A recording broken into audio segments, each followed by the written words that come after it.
మీరు ఊహించుకోండి, మీ అమ్మ నాన్న ఇంట్లో ఉన్న 2-3 బిడ్డల్ని రోజు చూసుకోవాలంటేనే ఎంత కష్టపడతారు. అలాంటిది పాప అధ్యాపకులు ఒక్కొక్క సెక్షన్కి 30 మంది విద్యార్థులు, 40 మంది విద్యార్థులు, 20 మంది అందరినీ కూర్చొని ఎంత ఒత్తిడి తీసుకుంటారు అధ్యాపకులు.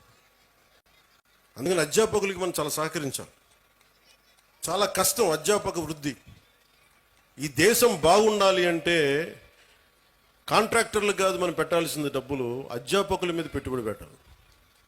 అధ్యాపకులను గనక నిజంగా గనక బడ్జెట్ పెంచితే, అధ్యాపకుల మీద కనుక పెట్టుబడి పెడితే, వాళ్ళ కనుక నిజంగా విలువలతో ఉన్న అధ్యాపకుల్ని బయటికి తీసుకెళ్తే ఈ దేశం చాలా అత్యంత అద్భుతంగా ఉంటుంది.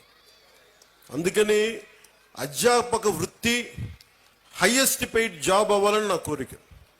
ఆ రోజు జరుగుద్దా నాకు తెలియదు, కానీ నా ప్రయత్నం నాకు చేస్తాను.